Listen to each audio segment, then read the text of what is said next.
안녕하세요. 마틸다입니다. 오늘도 이어서 한 사제의 구마 실화를 다룬 책 구마 읽어드리겠습니다. 활동하는 사탄.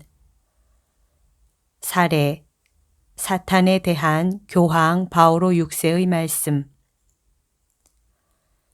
1972년 6월 29일 교황 바오로 6세는 분명한 어조로 악마에 관해 언급했다.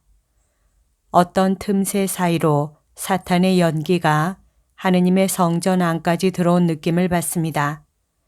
강력한 가르침이다. 교황은 공의회 결실의 숨통을 조이는 부정적인 힘의 이름으로 사탄을 지목했다. 이 연설은 당시 국제적인 스캔들을 일으키며 보도가 되었다. 오늘날 악마에 대해 언급한다는 것은 교회를 중세로 돌아가게 하려는 의도라고 난리들이었다. 기자들이 이런 식으로 표현했다. 교황의 표현이 중세보다 훨씬 오래된 복음과 성경의 역사인 아담과 하와에게로 돌아간다는 것을 모르는 기자들의 무지함이란.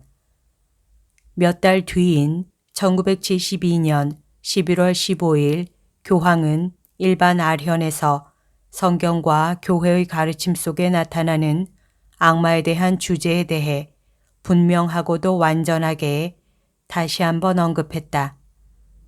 다음은 교황의 연설문 내용이다. 이번 아련 시간에는 여러분에게 조금 이상한 주제이긴 하지만 꼭 필요한 것을 말하겠습니다. 오늘날 교회에 필요한 내용입니다.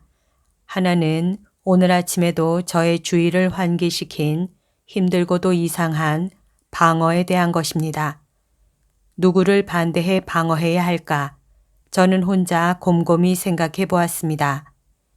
성 바오로는 우리는 투쟁해야 한다고 말씀하셨습니다. 잘 알고 있는 사실입니다. 하지만 누구를 대항해서 투쟁할까요? 바오로 성인은 여러 번에 걸쳐 군인들처럼 싸움에 임해 투쟁해야 한다고 말씀하시는데 성인의 말씀은 보이는 것을 반대해 육신과 피로 싸우는 투쟁은 아닙니다. 우리가 투쟁해야 할 대상은 어둠, 즉 인간 환경 안으로 밀고 들어오는 악령들입니다.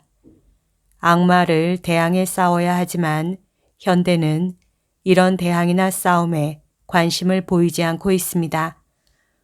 오늘 저는 여러분에게 이제는 더 이상 간과할 수 없는 이 주제에 대해 말씀드립니다. 우리의 삶 속에 스며드는 보이지 않는 이 원수와 대항해 싸워서 악마로부터 우리를 지켜야 합니다. 이 문제에 대해 언급하지 않는 이유는 구체적인 경험이 없기 때문입니다. 보이지 않기 때문에 존재하지 않는다고 믿어버리는 것입니다. 하지만 우리는 악은 멀리하려고 합니다. 악은 도대체 무엇입니까? 악은 일종의 결핍이며 불완전입니다. 누군가 아프다면 건강이 온전치 못한 것이고 가난해서 어렵다면 돈이 부족한 것입니다. 하지만 악이 의미하는 결핍은 건강이나 돈의 부족과는 다르기 때문에 심각합니다. 우리 앞에 있는 악의 불완전성은 불완전함으로 끝나지 않습니다. 결핍의 대가를 치러야 합니다. 악은 선이 몰락할 때만 들어오는 그저 악일 뿐인 것이 아닙니다. 그렇기 때문에 누구에게나 두려운 것이고 또 두려워해야 하는 것입니다. 이런 두려운 현실을 인정하지 않고 거부하는 사람은 교회와 성경의 가르침을 정면으로 반대하는 것으로 무섭기까지 합니다. 그런 것에 대해 관심 없어. 나는 성경을 다 믿을 생각은 없어. 라고 말하는 사람이 있다고 칩시다.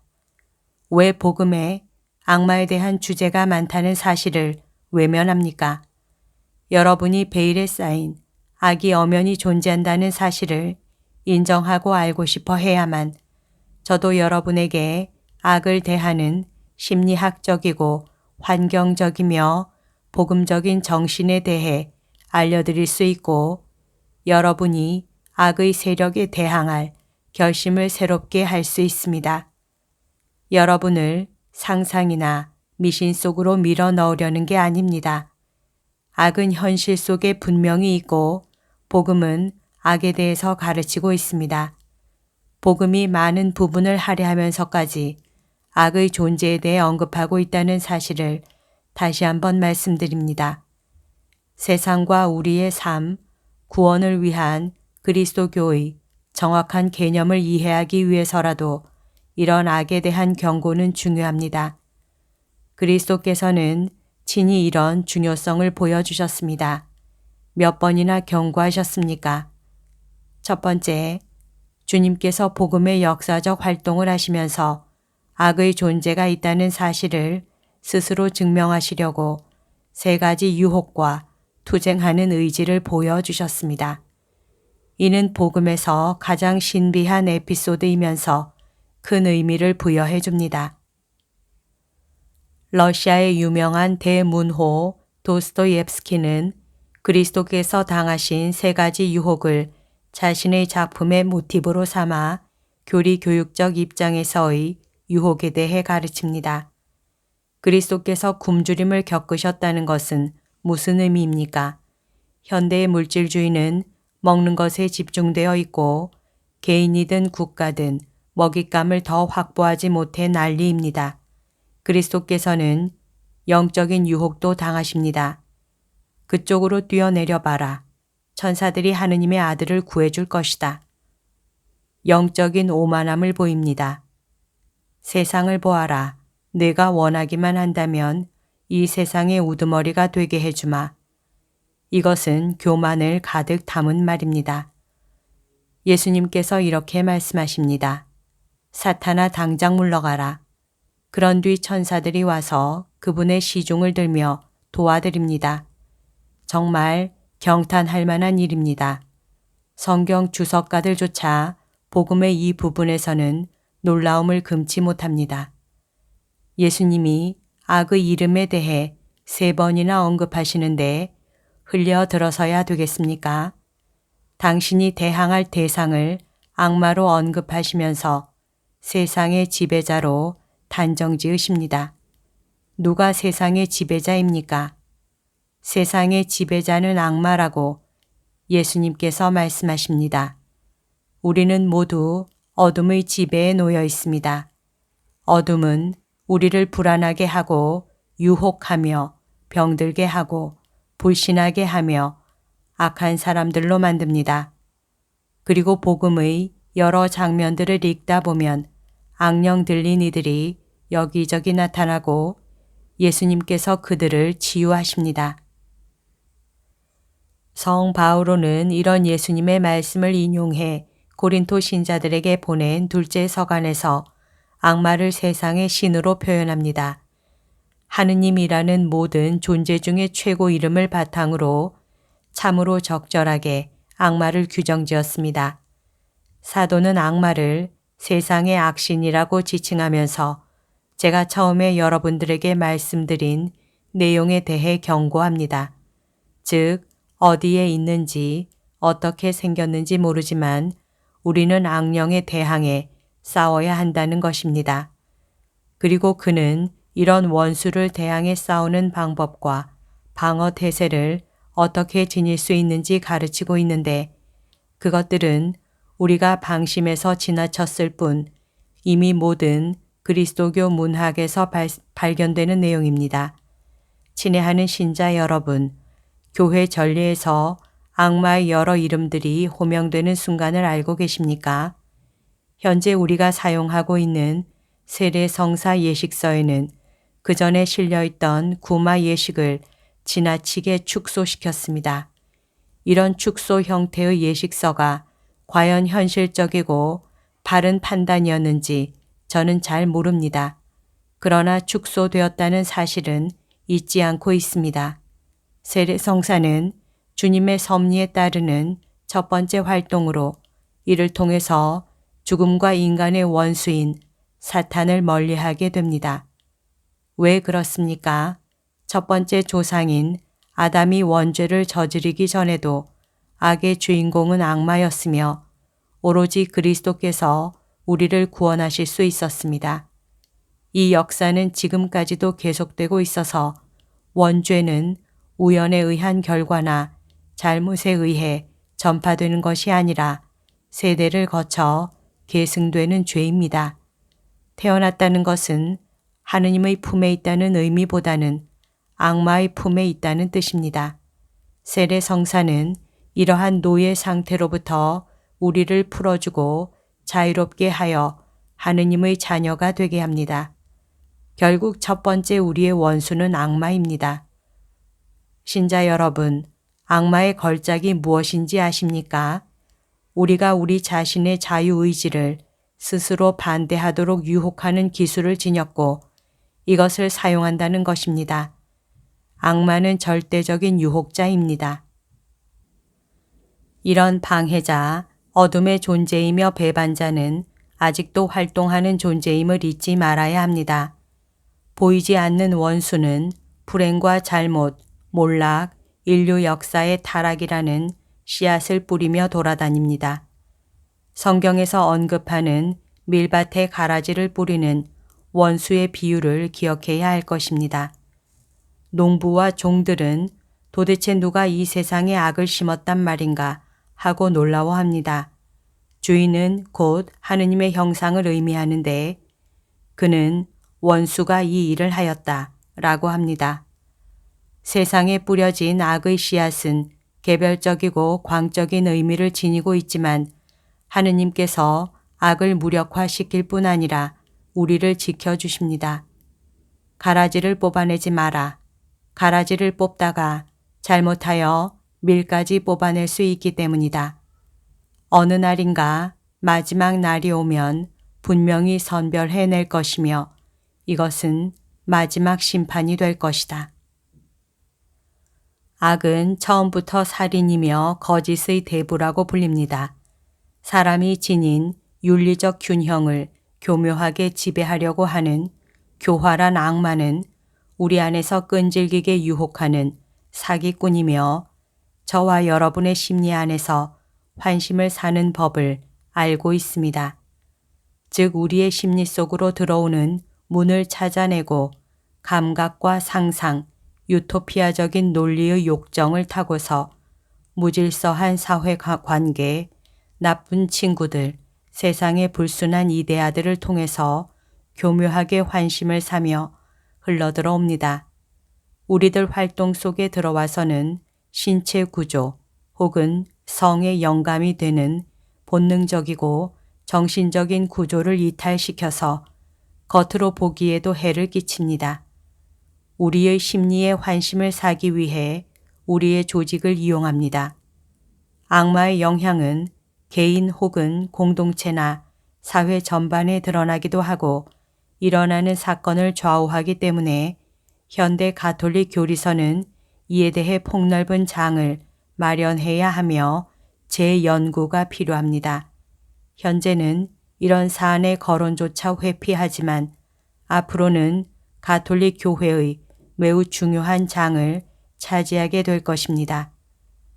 얼마 전부터 정신분석학 혹은 정신의학 분야에서 이를 검증하려고 하거나 강대국, 특히 미국 같은 큰 나라에서 강신수를 통해 악마의 신비에 대해 어떻게든 규정하려고 시도하고 있는데 이런 무분별한 접근이 오히려 세상을 선과 악, 하느님과 악마로 바라보는 오래된 만이교의 이분법적 시각에 빠뜨려 무시무시한 상상이나 무속 확산으로 이어질까 두렵습니다.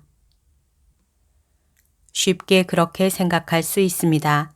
현대인은 강자를 선호하고 건전하고 긍정적인 사람, 구체적인 사람으로 보이길 원합니다. 반대로 미신적이며 민간 신앙과 무속 등을 맹신하는 경우도 참으로 많습니다. 예를 들어 13이란 숫자는 불행을 가져다 준다느니 이렇게 하면 저주가 오고 저렇게 하면 행운이 온다는 식입니다. 왜 이렇게 행동해야 합니까? 이런 가공의 실체들을 믿게 되면 사람을 우유부단하게 만들고 지나친 집착을 보이게 할 뿐 아니라 대단히 어리석은 상태로 만들어 버립니다. 하느님께서 그게 아니라 이것을 보라고 말씀하시는데도 그 말씀을 믿지 않습니다.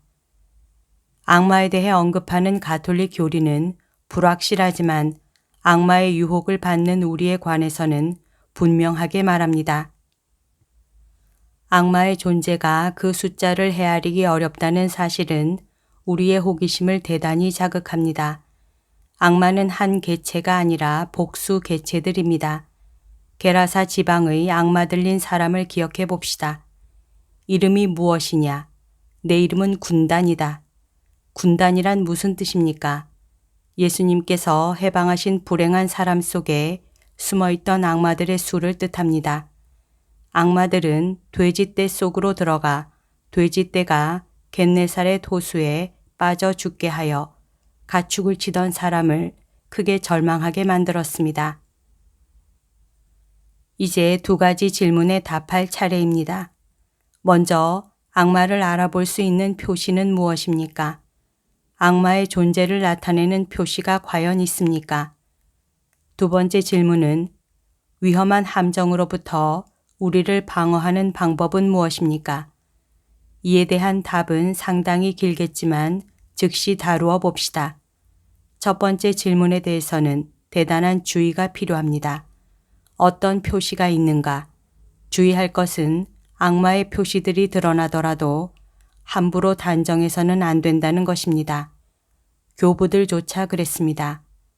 분명 악마다라고 단정할 수 있는 시만을 지닌 정말 복된 분이라 할 수 있는 교부 테르툴리아누스도 그랬습니다. 하느님을 부정하며 대체하는 주장이 여기에 속한다고 볼 수도 있을 것입니다. 하느님께 인도되어 그분을 만나더라도 생각을 복잡하고 교묘하게 한다면 하느님에 대한 근본적인 부정에 직면할 수 있습니다. 그렇습니다. 그분의 존재에 대한 근본적인 부정이 바로 우리의 원수입니다. 하느님이 죽었다라는 말을 들어본 적이 있습니까? 누가 그런 말을 할 수 있겠습니까? 또한 속임수와 위선이 만연한 곳은 증명된 진리를 절대적으로 반대합니다. 증명된 진리가 부족한 곳, 사랑이 시들어 버린 곳에는 차갑고 잔인한 이기심만이 있을 뿐입니다. 그 뒷면에 악마의 자극이 숨어 있습니다. 예수님의 이름이 존재하는 곳에서는 증오와 악마를 감지할 수 있기 때문에 이들이 꼼짝도 할 수 없습니다. 바오로 성인은 예수 그리스도를 부정하는 사람은 단죄를 받는다고 했습니다. 단죄는 하느님을 부정하는 인간의 내면에 숨어 있는 악마의 행동입니다. 복음의 영이 있는 곳에 신비가 있고 그 영은 정면으로 거짓에 대항합니다. 좌절이 있는 곳에서는 결과적으로 악마가 승리합니다. 하지만 이런 처방은 지나치게 광범위하고 어려운 것이라 당장 여기에서 깊이 다루고 증명해 보이지는 않겠습니다. 그렇다고 해서 현대 문학에서까지 흔하게 다루어지고 있는 드라마틱한 악마의 존재 모두를 제외하자는 것은 아닙니다. 대작가들의 문학작품에는 모든 악마의 종류들이 등장합니다. 몇몇 사람들은 악마를 위대하게 표현하기도 하고 어떤 이들은 악마의 행동을 파헤치기 위해 더욱 세심하고 신중하게 대처하기도 합니다. 현대 작가들 중에 이 주제에 대해 지혜롭게 글을 쓰고 있으며 엄청난 반향을 일으킨 작가는 다름 아닌 베르나노스입니다. 이 작가의 이름을 들어본 적이 있습니까? 사탄의 태양 아래서라는 책은 영혼 안에서 일어나는 악마의 출현 현상과 이를 해결하고 쫓아내는 방법에 대해 논합니다. 이 작가는 여러 가지 많은 책들을 출판했습니다. 악마에 대한 주제는 꿈이나 기분 전환용 소설 혹은 공상소설 속의 주제로 국한할 수 있는 문제가 아닙니다. 인간 심리학의 분야에서 무엇인가를 구별해내 악마와 마귀의 흔적을 찾아내자는 것입니다. 요한 복음사가는 우리는 하느님으로부터 태어났다고 했는데 옳습니다. 하지만 세상은 죄의 악마의 지배 밑에 있으며 인간도 그렇습니다. 첫 번째 질문, 악마를 어떻게 분별해낼 것인가에 대한 대답은 이것입니다. 유혹에 빠지지 않도록 기도하고 깨어 있어라. 이제 또 다른 질문은 내 영혼을 악마의 활동으로부터 완전히 지키기 위해 어떻게 방어막을 칠 것인가입니다. 이에 대한 답은 실천하기 어렵지만 아주 쉽게 접근할 수도 있습니다. 죄로부터 우리를 지키고 보이지 않는 원수로부터 우리를 막아내는 방법은 은총 속에 머무르는 것입니다. 은총이야말로 완벽한 방패막입니다. 잦은 성사 참여가 희박해져 가는 지금 매 순간 우리에게 달라붙는 교활한 위험으로부터 우리를 지켜주는 고해성사의 참여가 감소하는 것만큼 위험천만한 일은 없습니다. 순수함, 깨끗함은 위대한 힘을 보여주는 표상입니다. 악마 앞에서 한 명의 어린이가 여러 명의 어른보다 훨씬 강한 이유는 깨끗하기 때문입니다. 하느님 군대의 무기로 상징되는 덕이 승리하는 지상 그리스도인의 무기라는 사실을 우리는 기억하고 있습니다. 바오로 성인은 로마인들의 모든 무기에 대해 언급합니다. 건강에 투구를 쓰고 갑옷을 입으며 칼 등으로 무장하라고 했습니다. 강해지기 위해서는 많이 무장해야 하기 때문입니다. 그리스도인이 깨어있는 강한 군인이 되기 위해서는 금욕 훈련이 특히 필요합니다. 악마의 올가미로부터 해방되기 위해서도 그렇습니다. 예수님께서는 제자들이 악마를 쫓아내지 못한 이유에 대해 이렇게 설명하십니다. 이 악마는 기도와 단식을 통해서만 쫓아낼 수 있는 악마다. 악마의 올가미에서 벗어나 승리할 수 있는 방법을 사도는 이렇게 가르칩니다. 악이 승리하도록 내버려 두지 말아라. 그리고 선을 통해 악을 쳐부수라고 말하면서 더욱 선함을 강조합니다. 그러면 사제의 사도적인 축복도 가치가 있다는 것을 기억하며 오늘날 우리 모두의 영혼과 교회, 세상에 돌아다니는 원수의 존재를 직시하는 중요한 기도인 아버지, 저희를 악에서 구하소서라는 기도의 효과와 그 의미를 찾아보도록 하겠습니다. 여기까지가 오늘 들려드릴 내용입니다. 오늘도 하느님의 뜻 안에서 서로 사랑하는 하루 보냅시다. 사랑합니다. 축복합니다.